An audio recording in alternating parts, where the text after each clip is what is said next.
with what we're talking about in class. So we've pretty much wrapped up chapter 1, with the exception of just a couple of little comments I want to make about graphs and charts and things like that today. But we've talked about some really important basic economic concepts. And so when I see something in the news or I read something online, I think, okay, let me see if I can get the students to see the connection. And I don't like, I'm not a political person by nature, so I don't get real riled up about politics and things like that, or, so I want to keep the politics out of this. But I'm sure you've all seen Nike's new ad, right? And people are saying, no, she's not going to go there, is she? So I'm going there just because, not because of I don't care what you think about it, to be honest with you, but I want to know what economic concepts that we talked about in chapter 1 are present in Nike's decision to go with that current ad. What can we relate from chapter 1? Economically speaking, not politically speaking, not whatever your personal opinions are. But what do you think they're thinking? What are some of the concepts we've talked about so far? Well, they're definitely trying to increase the market. Okay, market share. So we talked about the fact that people are rational, right? And so they use all of their, they use reasoning to make decisions, right? So we're going to go with, I would go with the idea that Nike's a rational company, right? I mean, they're extremely successful, are they not? I mean, how many of you are wearing something? All my sneakers are Nike. I like their shoes, okay? So people are rational, okay? So some people might say that decision was irrational, but I don't think it was irrational at all. I think that it was rational if we understand the meaning of rational, right? People respond to what? Economic incentives, okay? So, I mean, Nike obviously had economics in mind when they made the decision. Now, do they know how the decision is going to play out just yet? I mean, it's too early to tell, right? But what do you think they were hoping for with the decision to move forward? Well, I think that if you're in that situation, you know there's going to be conflicts. Of course, but it's not the first time, right? Yeah. I mean, they always support their athletes. I think Nike's a company that, regardless of what other people think, if you can go back in history, and there's quite a few athletes that they remained supportive and loyal to, despite whatever might have been going on with that athlete. I feel like by choosing Colin Kaepernick, they said that they felt like maybe that people would have more respect for him, and like they would be more willing to buy their brand and stuff. And they felt like maybe the positives of choosing him over the other side outweighed the negative consequences. Well, they obviously thought that, right? Yeah. You think they would have gone through with it had they not thought that? I mean, because they expected, I would imagine they expected to lose some customers, right, temporarily. And my opinion about that is, people get mad, they get over it though, right? They get over it pretty quickly. So you can have your little temper tantrum, your little rant, go ahead and throw your things, burn your shoes, or whatever it is people are doing, right? But in a few weeks, you're going to be out shopping and you're going to see that pair of Nikes that you liked and wanted before, and that you're going to kind of forget about what happened. But so they might be banking on that, right? You're going to stir up emotion, but they may attract customers they never attracted before, right? I mean, the underlying basis may have been political for Nike, but do you really think it's just politics for them? You don't think this was a business decision? I mean, an economic business decision? When you think about how much they got their name out there now. Yeah, I mean, the advertising, the market presence is increased. I forget the number that they used to describe that absolutely. I mean, look what everybody's talking about, right? I mean, social media, and I'm not on that much social media, but I'm sure you guys have seen it, right? It's everywhere right now. Turn on the TV and on the news, it's on the news. Everybody's talking about it. That's what Nike wanted, right? So I think it's certainly too soon to tell. I know their stock fell considerably, and as did the stock of some stores that sell Nike, but I think that's very temporary. I don't actually see this as being a negative thing. We talked about trade-offs. Did you think Nike considered the trade-offs involved in this decision? What's the trade-off here? What was the trade-off for them, their decision? Any ideas? It was offered in the spotlight and maybe it's in the customer. I think maybe the trade-off is I might lose some customers, right? I might lose some customers who've been loyal to me, but what? I may gain a bunch of people that weren't my customers before, right? And what's the opportunity? What do we say opportunity cost represented? So you got to make choices, right? We all make choices. Nike made a choice, obviously, right? What was the opportunity cost of their choice? Again, it may be too soon to tell, right? But what do you think the opportunity cost of their choice might be? Loss of some customers, right? Right? But what they gain, and isn't that why we make decisions? Like we talked the other day about the fact that you're here as a full-time student. You probably gave up the option of having a full-time job. Why did you do that though? Because you know in the future, right? It's going to be better for you in the future. You're going to have a degree and you're going to be more marketable and you're going to have better skill sets and you're going to get a better job. So Nike's willing to give up those few customers now who might not remain loyal, right? With the hopes of what in the future? Maybe having a larger market share, a greater presence, right? So, don't think of Nike's decision as simply political. Certainly it's economical as well, right? Okay, that's all we'll say about that. So, this video I want to show you is it's called the paradox of choice. Does anybody know what a paradox is? What's the word paradox mean? What's paradox? You guys know what the word irony means? Like if something is, what does that mean? It's kind of the opposite of what you thought in the first place, right? So what do we tend to think about the more choices that we have? You think do we perceive that normally as positive or negative? Positive, okay? Especially your generation probably thinks of that as very positive. So this video I want to show you, it's old. This guy's older, and actually this is, he's still around. He's not dead or anything like that. His name's Dr. Barry Schwartz, and he is a psychologist. And when we talked about economics, I said we're going to be talking about choices people make. We're going to be looking at people's behaviors. And there's a psychology to that, right? Why we do what we do, the decisions that we make. And I will show this video because he talks about choices, the choices that we have. This is an older video. I've listened to him more recently, but he's like a grandfather type. So what I'll ask that you do is pay attention for it's like 19 minutes long. I don't want anyone on their phones. I don't want anyone on their laptops. But I do want you to pay attention. He's a professor. He's in t-shirt and shorts. Looks like he just rolled out of bed, but that's all right. What he has to say is kind of interesting. I always give a bonus on my test, a bonus question or two based on this video. So, we're gonna pay attention hopefully. But the significance of this is understanding what having choices means for us. And again, since it's kind of the basis for the course and what we're going to be covering, I wanted to make sure I showed it to you guys. So while this is warming up, it's day now. And I have no idea what the volume's going to be like in here, so bear with me.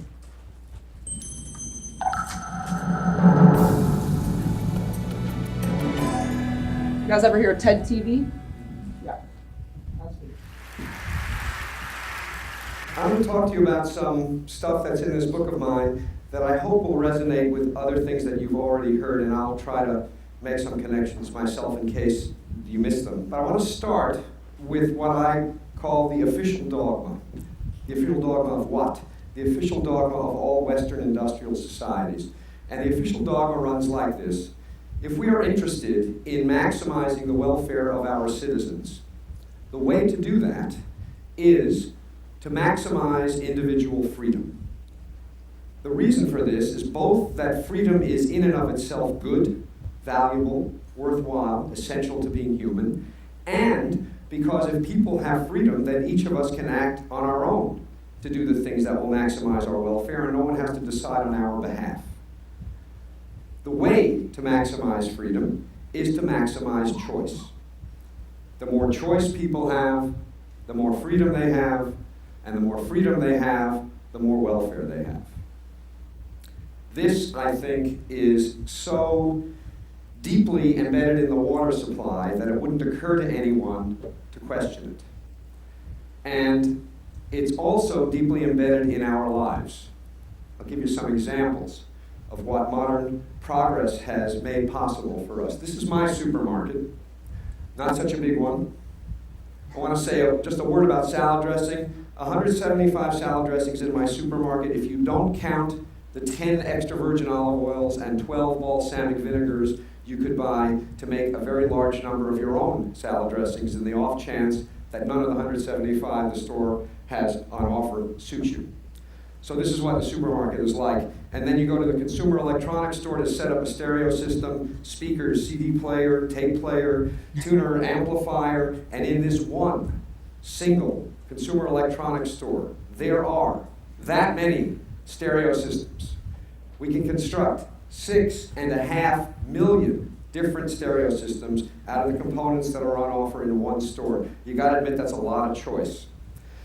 In other domains, the world of communications, there was a time when I was a boy when you could get any kind of telephone service you wanted as long as it came from Ma Bell. You rented your phone, you didn't buy it. One consequence of that, by the way, is that the phone never broke. And those days are gone. We now have an almost unlimited variety of phones, especially in the world of cell phones.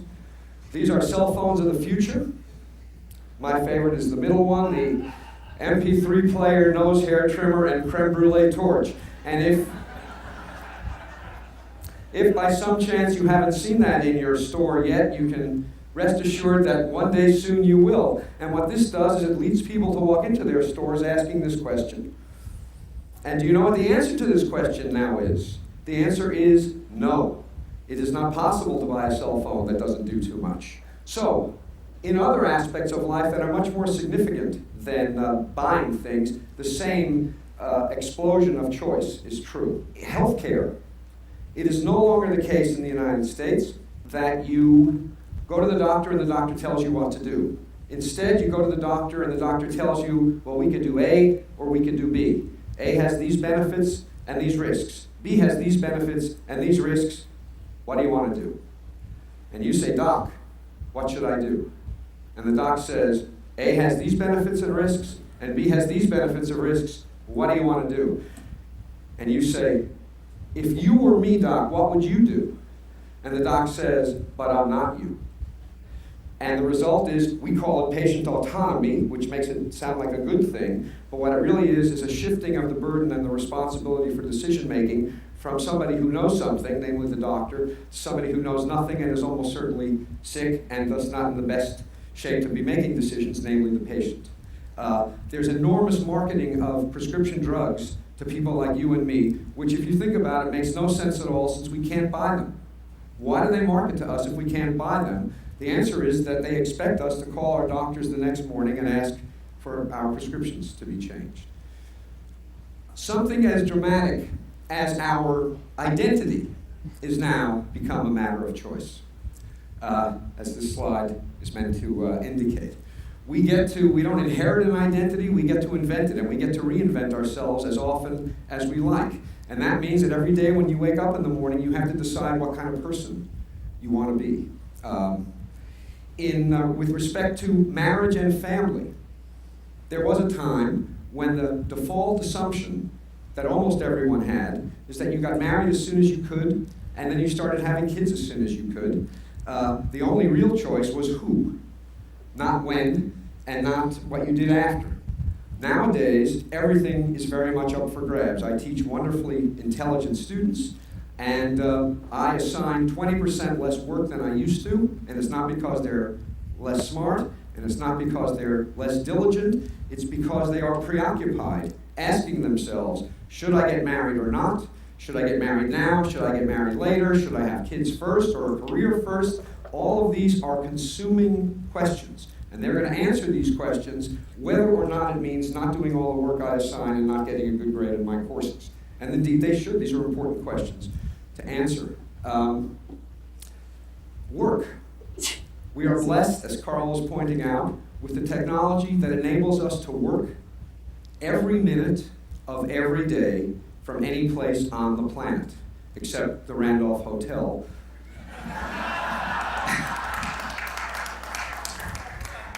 There is one corner, by the way, that I'm not going to tell anybody about where the high Wi-Fi works. I'm not telling you about it because I want to use it.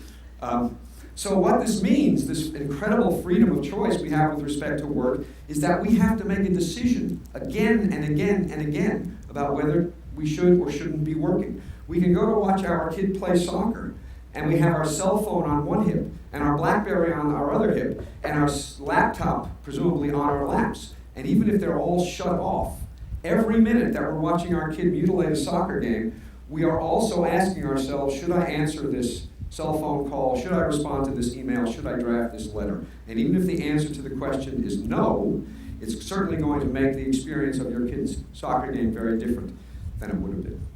So everywhere we look, big things and small things, material things and lifestyle things, life is a matter of choice. And the world we used to live in looked like this. That is to say, there were some choices, but not everything was a matter of choice. And the world we now live in looks like this. And the question is this good news or bad news? And the answer is yes. We all know what's good about it, so I'm going to talk about what's bad about it. All of this choice has two effects, two negative effects on people. One effect, paradoxically, is that it produces paralysis rather than liberation. With so many options to choose from, people find it very difficult to choose at all. I'll give you one very dramatic example of this, a study that was done of investments in voluntary retirement plans. A colleague of mine got access to investment records from Vanguard, the gigantic mutual fund company of about 1 million employees in about 2,000 different workplaces. And what she found is that for every 10 mutual funds the employer offered, rate of participation went down 2%. You offer 50 funds, 10% fewer employees participate than if you only offer 5. Why? Because with 50 funds to choose from, it's so damn hard to decide which fund to choose that you'll just put it off till tomorrow, and then tomorrow, and then tomorrow, and tomorrow, and tomorrow, and of course tomorrow never comes. Understand that not only does this mean that people are going to have to eat dog food when they retire because they don't have enough money put away, it also means that making the decision is so hard that they pass up significant matching money from the employer. By not participating, they are passing up as much as $5,000 a year from the employer, who would happily match their contribution. So paralysis is a consequence of having too many choices, and I think it makes the world look like this.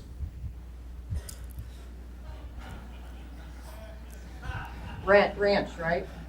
You really want to get the decision right if it's for all eternity, right? You don't want to pick the wrong mutual fund or even the wrong salad dressing. So that's one effect. The second effect is that even if we manage to overcome the paralysis and make a choice, we end up less satisfied with the result of the choice than we would be if we had fewer options to choose from. And there are several reasons for this.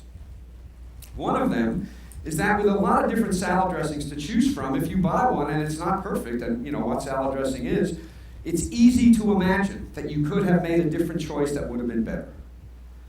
And what happens is this imagined alternative induces you to regret the decision you made, and this regret subtracts from the satisfaction you get out of the decision you made, even if it was a good decision. The more options there are, the easier it is to regret anything at all that is disappointing about the option that you chose. Second, what economists call opportunity costs. Dan Gilbert made a big point this morning of talking about how much the way in which we value things depends on what we compare them to. Well, when there are lots of alternatives to consider, it is easy to imagine the attractive features of alternatives that you reject that make you less satisfied with the alternative that you've chosen. Here's an example. For those of you who aren't New Yorkers, I apologize. But here's what you're supposed to be thinking. Here's this couple on the Hamptons, very expensive real estate, gorgeous beach, beautiful day. They have it all to themselves. What could be better? Well, damn it, this guy is thinking it's August. Everybody in my Manhattan neighborhood is away. I could be parking right in front of my building. And he spends 2 weeks nagged by the idea that he is missing the opportunity day after day to have a great parking space. Opportunity costs subtract from the satisfaction we get out of what we choose, even when what we choose is terrific. And the more options there are to consider, the more attractive features of these options are going to be reflected by us as opportunity costs. Here's another example.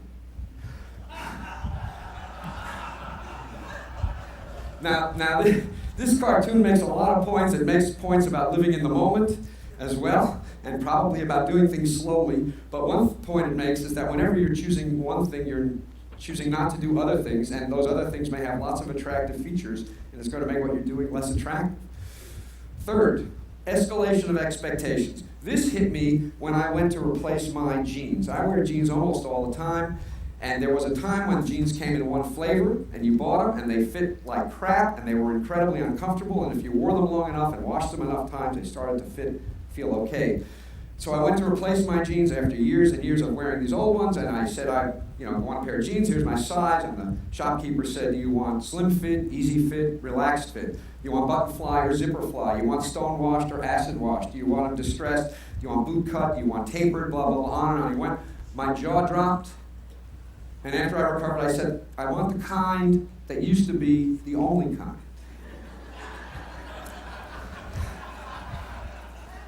He had no idea what that was. So I spent an hour trying on all these damn jeans, and I walked out of the store, truth, with the best fitting jeans I had ever had. I did better. All this choice made it possible for me to do better. But I felt worse. Why?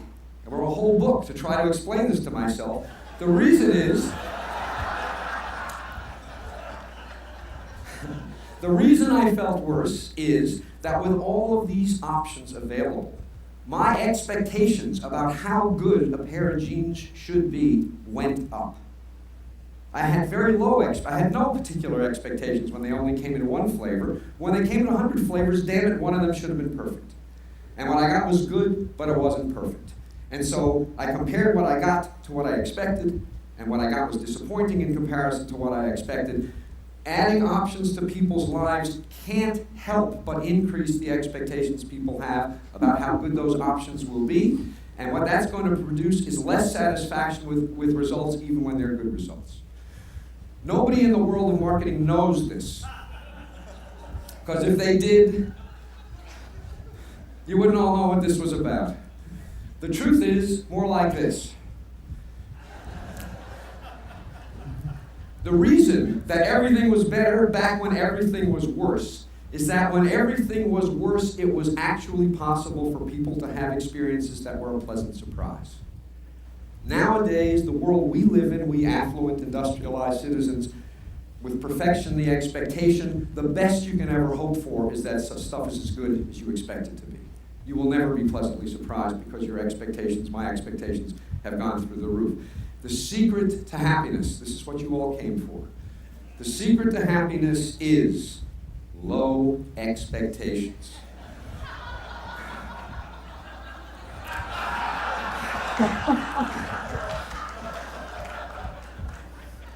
I want to say just a little autobiographical moment that I actually am married to a wife, and she's really quite wonderful. I couldn't have done better. I didn't settle. But settling isn't always such a bad thing.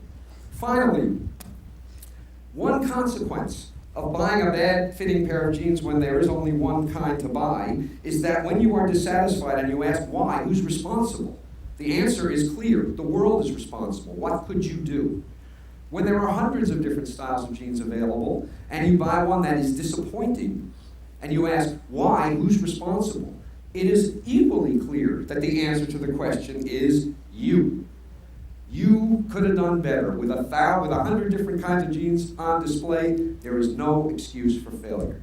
And so when people make decisions, and even though the results of the decisions are good, they feel disappointed about them, they blame themselves.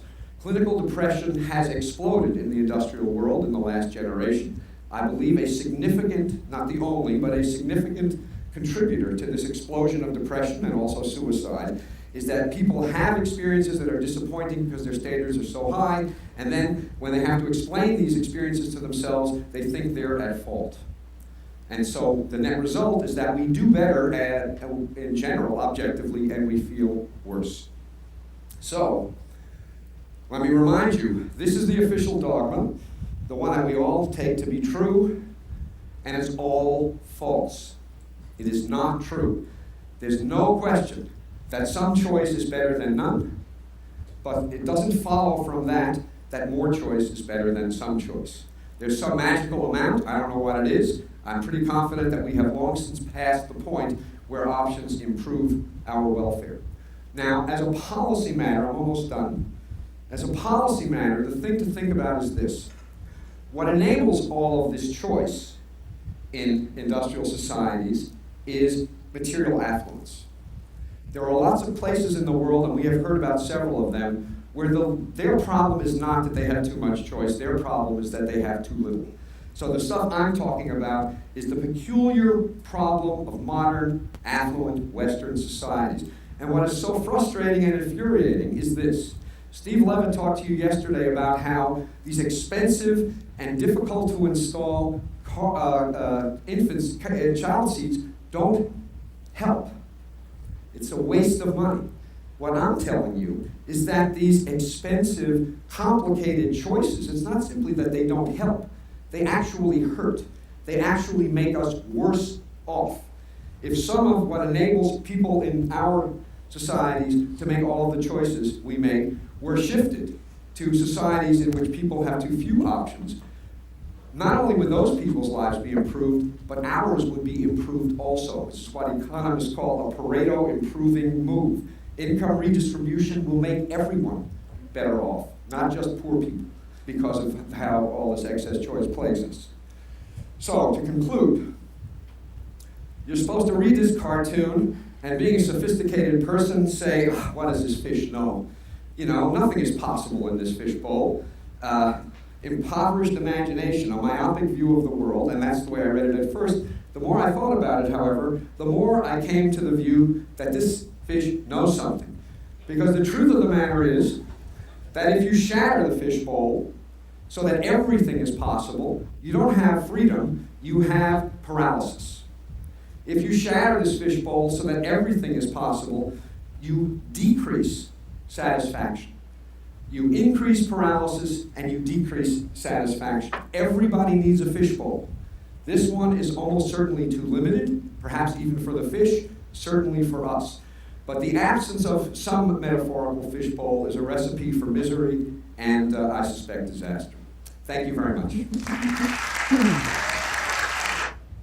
Okay, so while I'm going to ask you a couple questions here, you guys had homework for me, so you guys want to get that out and pass that to the end of your row, and I'll collect that. So, you know, obviously this is a little dated, and he talks about MP3 players and things, and he still gives this speech. It's, you know, and he pretty much doesn't, he doesn't detour from what he says there. But how many of you could at least relate to the concept of the idea of paralysis because of too many choices? Anybody? I definitely can. Only 3 people, 4 people? Really? You guys don't ever feel like there's too many choices out there? Okay, so maybe you do, maybe you don't. But how many of you make a choice and then regret your decision and say, oh, I could have done better. Now there's something else that's better, right? So, yeah, I mean, I think we all tend to feel that way, right? And I know I feel overwhelmed. You ever go to a restaurant, open the menu, and there's, you know, it's like 17 pages long, and then you can't decide what you want to eat because, you know, I like those restaurants where they don't serve a whole lot on the menu because I'm going there because I know there's something specific I like on the menu. Otherwise, I sit there, and then it sounds ridiculous, but it gets you all, like, it makes you anxious, and then you're like, geez, I just came here to enjoy a meal, and I don't even know, and now I don't know what I want, and there's too many things, and what are you afraid of, obviously? You're afraid of picking the wrong thing, right? And then being disappointed because you just spent all this money on this meal that sucked, right? Nobody wants that, right? Nobody wants that. And I could probably relate to some of the things he said more than you guys because you've probably never known anything but a lot of choices, right? So you're kind of accustomed to having, but even when you guys were kids, like I look at toys now, I look at the toys that, you know, toddlers and young kids have, and certainly I didn't have those options, but my own children didn't have those options, and I have kids older than some of you, so, you know, it's just amazing to me at the development. And so, and what happens when you buy your kids a whole bunch of toys?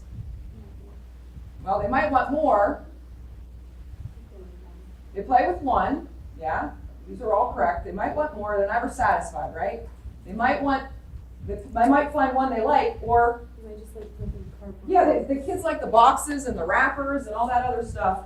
It can be very overwhelming.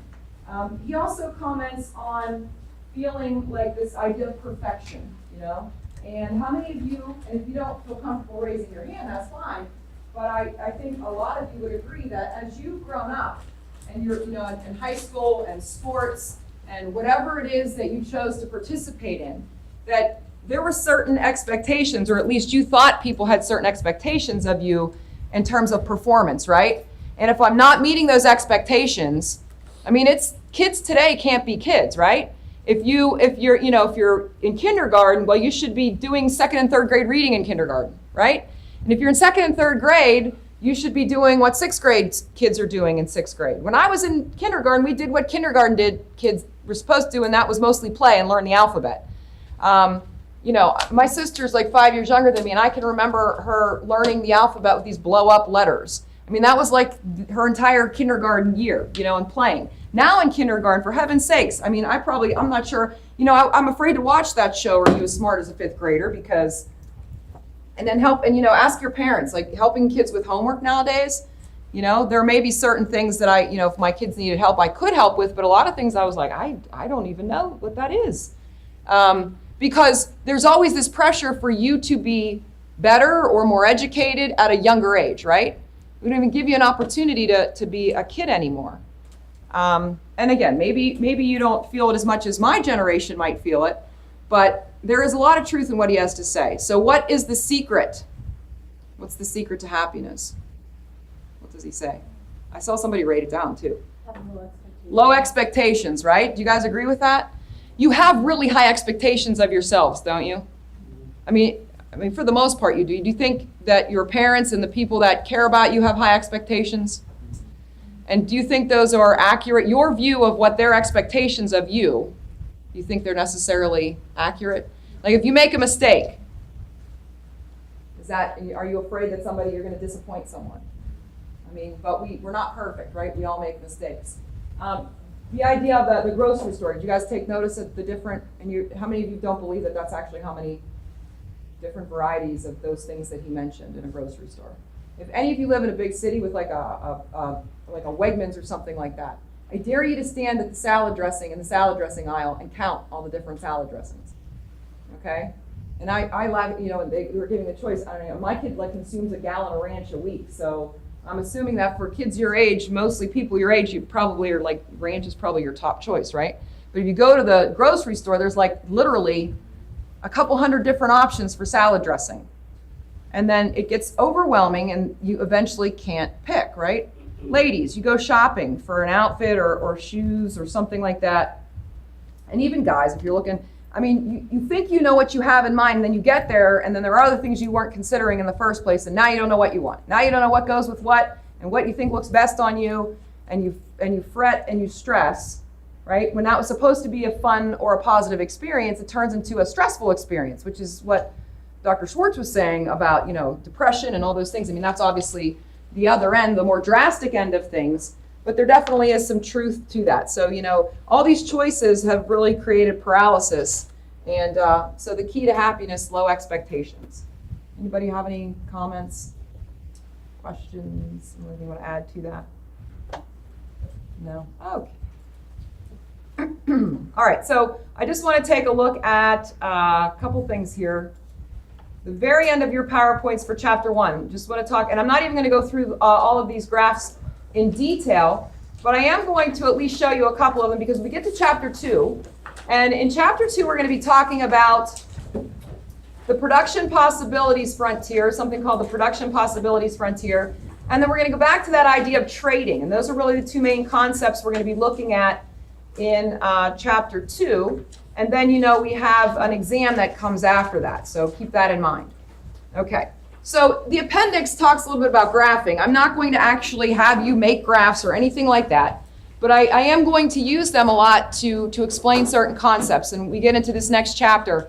I use videos sometimes as a supplement. There are some government resources or instructional materials. There's a particular one that I like. It's called the Economic Lowdown. And sometimes instead of me showing you a PowerPoint trying to explain a concept to you, I like to show you a video that kind of helps out with that idea. But we're going to use graphs. We're going to use formulas. And I don't like to make people memorize formulas. Because what happens with a formula is you focus so much on memorizing the formula because you're worried you're going to forget it that you don't really get what the formula is trying to explain or describe. So don't worry about memorizing, okay? But we use graphs and formulas to explain certain economic situations or concepts that otherwise might be difficult or not so fun to read in paragraph form. This is a map. I actually, and I know you guys have your phones now, and it basically says, turn left, turn right, 50 feet do this, 60 feet do that, 2 miles do this. I mean, I get it, and I do use my phone for such things. But there's something to me. I have this map of New York City. So when I go to New York City, it's like I have this map. It's laminated. Like, how old is that, right? How ancient is that? But I'm comfortable with it, and I feel like I know where I'm going. And when I don't know where I'm going, I just look at this map because I've gotten so accustomed to it. And I'm probably one of the few people you might see walking around New York City with this laminated map in my hand. But I mean, for me, it works. So there are just certain things that you feel comfortable with. I'm sure with your phone, but that I feel comfortable with just literally because of my age. And like I said, we talk more about that a little bit later on. But obviously a map's going to help us understand the layout of a city, right? And I think visually, I like to see like the bigger picture on this map. And sometimes on your phone, it's hard to see that. But we're going to be looking at bar graphs and pie charts. I'm assuming that most of you probably know what those are, have a little bit of experience with each. And, a bar graph obviously looks like a bar. And we have several here. This is a graph of the U.S. automobile industry. And so we have the big three. We'll actually talk about this later on. Japanese firms, European firms, Korean firms, and who actually has the largest share of the automobile industry. And then to the right, the same data just presented in a pie chart. Same data just presented in a pie chart. So I do like to look at those because, again, visually they help to sort of express an idea. And that idea in this one is that the big three automobile manufacturers in the U.S. have the largest market share. That's really all we can get out of this picture, all right? But it's just a little bit easier to look at the picture and determine that than necessarily just reading it in paragraph form. We're also going to look at time series graphs. Time series graphs, and most students don't say, oh yes, I read the financial news. And I'll be honest, I don't really read it either. I might glance occasionally if I hear about something that I might find useful in one of my classes, but I'm not necessarily particularly interested in following the financial news on a regular basis. Now you say, oh, you're an accountant. Yeah, but I'm not an investor. So I think there's definitely a difference there. But these are things you might find in like the Wall Street Journal. And time series graphs really you have to be careful because they can be really misleading, I guess is the word. We have a time series graph. These actually are the same two graphs. But you've ever heard the term like a graph was like something that's drawn to scale or something that's not drawn to scale? So over here, you'll notice that this is the year, so 2003, 2004, all the way up to 2014, okay? And it's the same, actually the x-axis is the same over here. But in this particular display, the way this graph is displayed, same data, by the way, in each graph, the sales are listed in units of 1 million. So we have 1 million, 2 million, 3, 4, all the way up to 7, okay? So when you look at the time series, obviously when you look at this is automobile sales. So you start off real high, and then they drop, and then they go back up, they sort of level off, they go back up a little bit. So I can tell from just looking at this graph, right, that sales were high in 2003, and right around 2007, 2008, right in here, they dropped. Why? What happened? The recession. You guys know about the recession, right?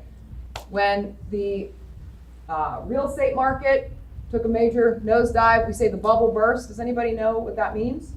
What happened in 2000? You guys were probably pretty young, right? 2006, 2007, 2006, beginning of 2007. say the market, the bubble burst? Anybody know? Maybe, I think it was like inflation had gone up so much, that people couldn't, like, it just got very, very high. Okay, so home prices actually began to increase pretty significantly. And so what banks were doing, banks were giving loans at ridiculously low interest rates to people who really couldn't afford the home that they were being sold. So for example, you know, if I was somebody who probably could afford a $150,000 house, the bank was willing to give me a loan for a $300,000 house. The interest rate was real low, and it wasn't a fixed rate, it was an adjustable rate, which meant eventually that interest rate was going to go up. So when the interest rate went up, that raised my mortgage, and guess what happens to my mortgage? I can't afford it anymore. So what happens when I can't afford my house? Well, if I can't make my payment, I stay as long as the bank will let me stay, but what does the bank eventually tell me to do? Leave, right? Because they technically own the house. So this happened to a lot of people, and they just up and left their homes, right? And so now you've got this house sitting there, nobody's making a payment, nobody's living in it, so what happened to the condition of the house? You guys watch any of those HGTV shows, you know, where they flip them? You know, and a lot of times they go into some of these homes where people just up and left, and then you get people come in and steal all the copper pipes out of the house and make holes in the walls and things like that, and then, you know, what is the bank getting their money in that case? The bank's not getting their money at all. It happened to my next door neighbor. My next door neighbors bought the house next to me, and he lost his job. He was sick though. He had cancer. He lost his job, so they just up and left the house, and they left food in the refrigerator. They left soda cans sitting out on the counters. I mean, they just left, literally, it's like everybody disappeared. And so after I realized that they were gone and nobody was over there, I started to see some activity that certainly was concerning to me, like animals. And there was a hole in the roof, birds were like going, and then I could see the birds in the house and second floor flying around and smashing against the window. And so then, you know, this played out for a while, and I got concerned, so I tried to make some phone calls. Really difficult to get somebody to pay attention. One morning I got up, I drove past, and the front door was wide open, and nobody lived there, so I'm not sure why the front door was open. But, you know, what happened was that house sat for years until somebody came in and bought it. The house, the neighbors that moved out, they bought it, they paid $150,000 for the house, okay? And that's public record. You can look up any real estate value you want to. So I know they paid $150,000 for the house. So 4 years go by, and there were some problems, you know, in between those 4 years. The bank came and fixed a few things, but then eventually somebody bought it to flip it.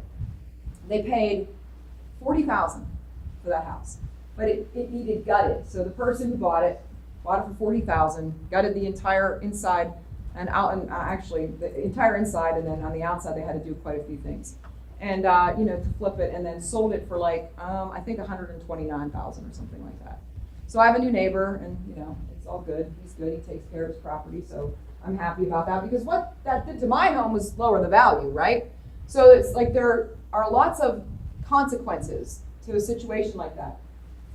When you lose your job, and that's what happened, a lot of people lost their jobs then in the real estate market. What happens to car sales? One of the things that we tend to do when we get a new job or a raise is we go buy a new car, right? That's honestly one of the things that people do. So when unemployment is really high, car sales start to fall, right? And then, you know, it took a while. This was a pretty big recession. It took a while to recover. And, you know, so here we're starting to see, if 2015 and 16 and 17 were on there, you'd start to see an upward climb again, okay? I kind of got off target here, but the point is that's what this graph shows, all right?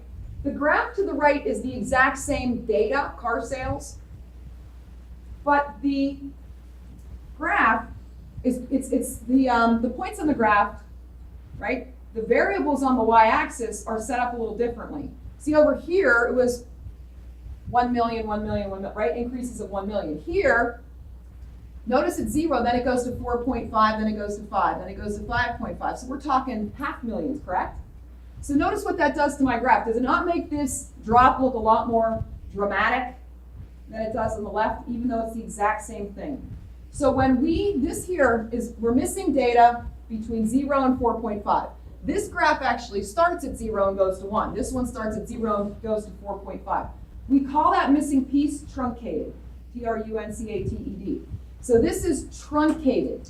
The axis is truncated. So what it does is it squishes our line, right, and makes that dip there look a lot more prominent than it is. So anyway, we still get the idea, right? We could identify what happened there just by knowing what the two variables are, the year and car sales. And they dropped dramatically during that recession period. That's all we can get from looking at that graph. That's really all it's intended to show. We're going to be looking at a lot of graphs in chapter 3 where we're plotting points on a graph. And when you plot points on a graph, again, you're not going to be making graphs. We're just going to be evaluating them. We have an x-axis over here, a y-axis here. Always on the x-axis in economics is going to be units or quantity in most cases. Always the y-axis will be price or cost. So anytime we're looking at evaluating points on a graph, x-axis is always going to be quantity, the y-axis is always going to be price. And that's all I'm going to say about that for right now. Okay? You guys have any questions so far? All right, so we're going to head into chapter 2 here. And if you don't have your PowerPoint, don't worry about it. Don't worry about it right now. There may be an issue with the printer right now anyway over here or upstairs on the second floor. But I am going to talk a little bit here about the beginning of chapter 2. On Tuesday, I do have a couple of brief videos to show you. They're actually more current than Dr. Schwartz's video there, so you won't hear about MP3 players or anything like that. But we spend a good bit of time on the production possibilities frontier, it's called. So in this chapter, we've only got a couple of concepts to take a look at, and then we're going to have an exam, right? So I would say an exam, because I always like to give people a heads up. So what's Tuesday's date? The 11th? So we'll say we'll probably have an exam on the 18th, September the 18th, okay? And even if I get through everything before Thursday, I don't really like to do exams. I don't like to rush. So even if we get through the material and we have some time on the Thursday before the exam, we're going to review and all that good stuff. But I may even start the next chapter. But we're going to have a test on the 18th, so you might want to mark that down, okay? Okay, now, we've already talked about scarcity. We've already talked about trade-offs. More or less on a sort of an individual level. We got to see how this affects businesses and businesses' production of goods and services. So again, scarcity is a situation where we have unlimited wants and that we don't have enough resources available to us to fulfill all of those wants. Even though we feel like we're getting pretty close because we got so many choices, we still have unlimited wants and limited resources. Because of scarcity, we make decisions, and that means trade-offs. So when I select this meal, I give up this other meal, right? Okay. When deciding how to use scarce resources, deciding how to use scarce workers and machinery, if Tesla wants to produce more Model X SUVs, those resources will not be available to produce Model S sedans. So Tesla's a car manufacturer, right? If they only produce 2 models of a car, they only have limited resources to produce those 2 models. If they focus more on producing, in this case, Model X, they focus less on that. That means less resources available to produce Model S. There is some sort of combination of resources that will allow them to produce both cars, but when they want to increase the production of one, what's going to happen to the production of the other? It's going to decrease because, again, there are limited resources, right? So that's really what we're going to focus on here. We're going to use a production possibilities frontier, it's called. It's a fancy word for a graph. Call it the PPF, the production possibilities frontier, or a PPC, which is a production possibilities curve. So think about those words. Production possibilities. What is my best combination of resources to produce the goods and services that I want to produce? And if I want to produce more, how can I do that if my resources are limited? So we look at those combinations for different businesses. So this is a tool. This is a tool that we're going to use in here. And you guys are going to get real acquainted with the tool. All right, so we've got an example here. And we're still sticking with Tesla. And what you see is a graph. Hopefully you guys can see that back there. This is in your PowerPoints, though. So what Tesla's given us are the choices it has for production. Okay, different combinations of manufacturing these two types of vehicles. So if they go with choice A, they're going to produce 80 sedans and no SUVs. Okay, everybody knows what I mean by a sedan, right? Just a car, right? Everybody knows what an SUV is, sport utility vehicle, right? Okay. Anybody know what Ford's planning to do since we're talking about cars? Their production? Are they planning to only start selling SUVs? Yes, Ford is going to cease producing cars, sedans, period. They're not going to make cars anymore. Why would Ford do that? More people today are buying SUVs and Okay, trucks. more people today are buying SUVs, so they obviously think that they are going to have, I guess, greater success, right, with producing only SUVs. Does that mean they won't lose any customers? You guys know Dr. Fry, right? So Dr. Fry bought a new car last year after like 15 years of driving. His car literally had duct tape on it in spots. Dr. Fry doesn't like to spend money, and so we were talking about getting a car, and I personally like all-wheel drive. I drive 30 miles one way to get here, and I mean, in the wintertime, for those of you that don't know, it's not a pleasant drive, and the roads can get pretty bad sometimes. So I feel more safe in an SUV. Something with all-wheel drive sits up a little higher. Dr. Fry hates SUVs. He wants a car, So there are going to be people who aren't going to buy Fords anymore, right? So when Ford is examining this option, they have focus groups, they ask people's opinions. They are well aware that they're going to lose a certain market share. People that own a Ford sedan right now, they're going to have to go out and find another sedan to buy, right? Because they're not going to be available anymore. So, my point in saying this is Ford would use this kind of a tool, right, to help them look at their options, because perhaps with their existing facilities, and they want to make all SUVs, do you think they're going to have to modify their manufacturing plants at all in order to be able to do that? No longer make, because some of their manufacturing facilities are designed to make what? Sedans, right, okay. So if Tesla chooses option B, they can make 60 sedans, and because they're making 20 less sedans, now they have resources to do what? Make some SUVs, right? Choice C, they can make 40 of each. Choice D, they only make 20 sedans and 60 SUVs. And if they make no sedans, they can make 80 SUVs. Now this is a one-for-one exchange here, right? And that might not necessarily be the case, because a sedan tends to be a smaller car, right? And that might not really be a realistic exchange there, but it keeps our graph pretty simple for right now. So when I graph these combinations of options here, what I get is the graph of a line, right? So down here, this particular graph, there's no dollar values on this one, okay? Quantity of SUVs produced per day, and up on the the y-axis, quantity of sedans produced per day. So we graph these points. When you're producing 80 sedans, right, all the way up here, you're producing no SUVs. That's point A. Point B is 60 sedans, so 60 sedans, 20 SUVs. We find where that intersects on the graph. So you see where our line came from, the plotting of our points. 40 and 40, right here. 20 and 60, so that's only 20 sedans, and all the way out here, 60 SUVs, and then 0 sedans, but 80 SUVs. This is called the production possibilities frontier. Production possibilities, the possible combinations with the given resources of what the company can and cannot produce. We examine what's below the line, and we also examine possibilities above the line. That's kind of the whole point of understanding or looking at production possibilities. Okay, so you'll notice, and I know this is hard to see. See this point out here, it says G? I mean, G is not hard to see, maybe the words. You might have to look at your book even.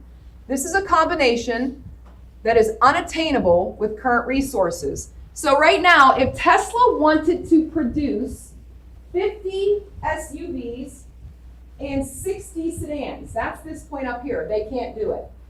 Why not? Because they don't have enough resources to do that. It might be something they desire to do in the future, But that's what this tool allows them to see, that right now, currently, they could not manufacture that combination of cars. Anything above the line is not possible with current resources. Everything below the line, you're not actually using your resources to their maximum benefit. So this one right here, F, if they're only producing 10 SUVs and 30 sedans, they're below their production possibility given the resources that they have. So we can get all of that just by looking at that graph, all right? This shows trade-offs, doesn't it? Because if they want to produce 20 SUVs, what are they giving up? To produce 20 SUVs, what did they give up? How many sedans? They dropped 20 sedans, right? See, that's a trade-off. And that's exactly the point behind this. We have limited resources, so we have trade-offs, all right? And you guys are going to actually have to, I'm going to give you a graph and you're going to evaluate it. So you want to make sure that you're understanding everything here that we're talking about. So that's the term I should have used there too, is opportunity cost, right? 20 fewer sedans is the opportunity cost. When you're not sure, sometimes students get confused with the definition of opportunity cost. You can always substitute the words given up. So if it says the 20 fewer sedans, the 20 fewer sedans is the amount you gave up, the opportunity cost, what you gave up to produce 20 more SUVs, okay? So the textbook definition, the highest valued alternative that must be given up to engage in an activity. So think of opportunity cost as what you are giving up, if it makes it easier for you to remember that term. Okay, so I'm going to stop there. I go. 1 5-minute video to show you. It's the first one, and I know it's not, I didn't make it available to you guys to see, but you can see it on my end here. So this is one of the videos that I was talking about. This guy, he's an economist, so don't expect anything too exciting. But before I let that play there, this is called the economic lowdown. This guy, his name's Scott, and he explains things pretty well. But instead of looking at graphs necessarily in a very boring black and white picture, well, let's take a look what he has to say. It's only 5 minutes, so pay attention. And we will pick up with this on Tuesday.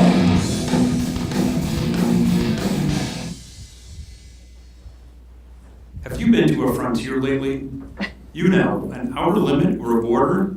When you hear the word frontier, you might think of westward expansion, outer space, or even Alaska. Whether you realize it or not, the economy has a frontier. It has an outer limit of economic production. Today we're going to talk about this outer limit by using a simple economic model called the Production Possibilities Frontier, the PPF.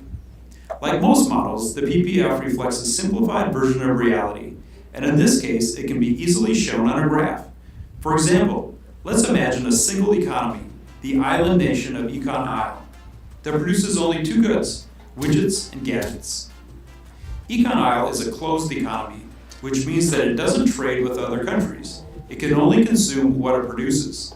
It uses natural resources, which are the things that occur naturally in and on the earth that are used to produce goods and services. Examples include water, trees, oil, and land used to produce crops. It uses labor, or human resources, which is the quantity and quality of human effort directed toward producing goods and services. The people of ECON101 work hard to produce all those widgets and gadgets. It uses capital resources, which are goods that have been produced and are used to produce other goods and services. In other words, capital resources are the tools the people of ECON101 use to produce widgets and gadgets. Now, what did I tell you the difference was between capital goods in accounting? What's capital in accounting mean? Money. And capital in economics, equipment, right? So that makes sure you understand the difference. ECON101, like all economies, has a limited quantity of productive resources. This means that the quantity of goods and services that ECON101 can produce is also limited. So what are ECON101's production possibilities? If all of ECON101's resources are used to produce gadgets, it can produce 12 gadgets. But 12 gadgets means no widgets. On the other extreme, if it used all of its resources to produce widgets, ECON101 could produce 6 widgets but no gadgets. Of course, the people of ECON101 would probably prefer a mix of gadgets and widgets. For example, ECON101 might produce 4 gadgets and for widgets. Given their productive resources, there are different combinations of widgets and gadgets they could produce. A PPF graph displays the different production options that are possible or even impossible for an economy. Now let's plot ECON101's production possibilities on our graph. By connecting the points to form a line, we get an approximation of ECON101's different production possibilities. This line is the frontier. For ECON101 and any economy, the frontier represents maximum production with the available resources. Producing on the frontier assumes the economy is using all its resources and is using them efficiently. This level is sometimes called full employment. The frontier also marks the line between what is possible and impossible for ECON101 to produce. Although the people of ECON101 might want to produce and consume 5 widgets and 5 gadgets, the frontier shows there are not enough resources to produce that combination. That combination is unattainable. In fact, all points below the frontier are attainable, but all points outside the frontier are unattainable with the current level of resources. ECON101 is feeling the effects of scarcity, which is the condition that exists because there are not enough resources to produce everyone's wants. Put differently, there aren't enough resources to produce all the widgets and gadgets needed to fill the wants of the citizens of ECON101. So despite wanting more production, ECON101 has settled at 4 widgets and 4 gadgets. This situation illustrates our first lesson. Lesson 1, because resources are scarce, not everyone's wants can be met. The people of ECON101 would like to increase production of both widgets and gadgets, but the PPF shows that this is not possible. Let's say ECON101 increases its production of widgets to 5. Because ECON101's resources are scarce, each unit of a resource can be used to produce either widgets or gadgets, but not both. For example, if workers who are labor resources are working in the widget factory, they're not working in the gadget factory. Producing more widgets will require ECON101 to divert resources from gadget production to widget production, resulting in fewer gadgets produced. Notice that at this new point, ECON101 can produce 5 widgets, but as a result, can produce only 2 gadgets. Put differently, to increase production by 1 widget, ECON101 has to give up the production of 2 gadgets. This situation illustrates our second lesson. Lesson 2, scarcity forces people to choose, and when people choose, there is an opportunity cost. So what does this mean for the people of ECON101? You'll have to watch part 2 of this episode to find out.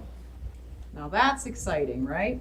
So obviously, we've talked at length about opportunity cost and trade-offs and scarcity. So hopefully it's starting to sink in up here, right? Okay. So on Tuesday, we're going to pick up, we'll do an activity, finish watching a couple videos so that we make sure we understand the concept.